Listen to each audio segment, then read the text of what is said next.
Salut les amis, c'est Paolo. Bienvenue sur FastProg. Nous allons voir ensemble le raccordement d'une paire de photocellules DIR10 ou Delta-S sur la borne C1 et d'une paire de DXR ou DLX sur la borne CX de la ZA3P.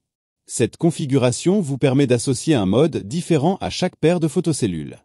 Par exemple, il vous est possible de faire en sorte que le passage devant une paire provoque la réouverture du portail pendant la fermeture en cas de passage entre celles-ci et que le passage devant l'autre paire provoque la refermeture du portail pendant l'ouverture en cas de passage entre ces dernières.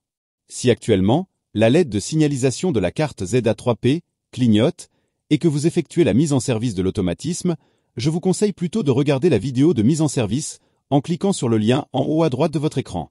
Si vous avez déjà vu la vidéo, que votre automatisme fonctionne et que vous êtes prêt, c'est parti.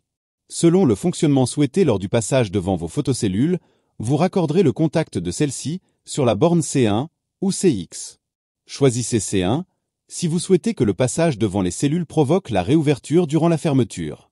Si l'entrée C1 n'est pas utilisée, effectuez un pont filaire entre les bornes 2 et C1.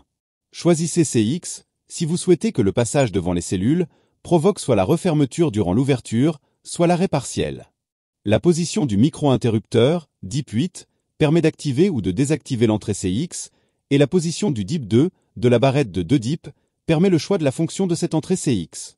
Avant d'aller plus loin, si vous désirez que vos deux paires de photocellules aient la même fonction, il faut effectuer un câblage en série.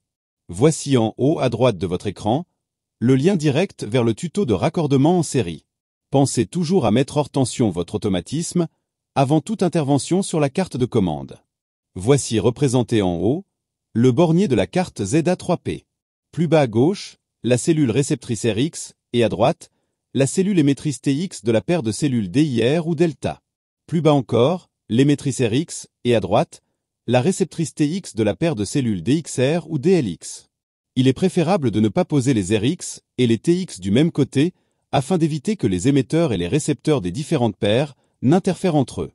Je n'ai pas représenté les cellules de cette manière sur le schéma pour faciliter la compréhension du câblage. Vous n'êtes bien évidemment pas obligé d'effectuer votre câblage dans l'ordre présenté maintenant. La borne 2 de la ZA3P doit être raccordée à la borne 2 de la RX et de la TX de chaque cellule DIR et à une des bornes out de la réceptrice DXR. Effectuez un pont entre le 2 et le C dans la cellule RX de la DIR10. Raccordez le NC de la cellule RX, de la DIR au C1, de la carte ZA3P. Raccordez la borne out, libre, de la RX de la cellule DXR, à la borne CX, de la ZA3P. Raccordez la borne TX de la photocellule RX, à la borne TX, de la photocellule TX entre DIR. La borne 11, au 11, de chaque cellule DXR. Et la borne 10, au 10 de chaque cellule DXR, et à la cellule réceptrice, DIR. Et voilà, le câblage est terminé. Logiquement, si tout va bien, la LED de signalisation sur la ZA3P devrait s'éteindre. Si au contraire, cette LED reste clignotante, pas de panique. Revérifiez la position de vos micro-interrupteurs DIP. Jetez un œil à la vidéo de mise en service de la ZA3P. Assurez-vous que rien ni personne ne se trouve entre les photocellules et que l'alignement des photocellules entre elles soit bon. Voici en vidéo la signification des voyants LED des DXR, dont celle vous permettant de vérifier l'alignement. Contrôlez la présence de tension entre les bornes 10 et 11, elle doit être d'environ 24 volts alternatifs, si ce n'est pas le cas, contrôlez les fusibles. Entre les bornes 10 et 2, elle doit être d'environ 24 volts alternatifs également. Vérifiez à nouveau le bon câblage.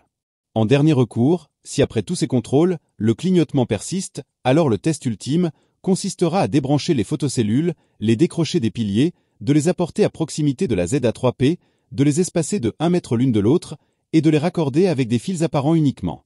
Cette technique vous permettra de déterminer si vos photocellules sont défaillantes ou pas, puisque vous ne pourrez plus avoir de doute sur le raccordement ou l'alignement.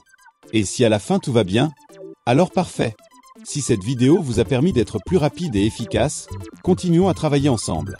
N'oubliez pas le pouce ou le petit commentaire, et n'hésitez pas à vous abonner, afin de découvrir le monde facile de FastProg.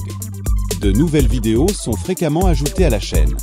Pour la programmation de vos télécommandes, d'autres dispositifs de sécurité, ou l'accès direct à la chaîne, cliquez sur le lien qui vous intéresse. Arrivederci. Alla prossima.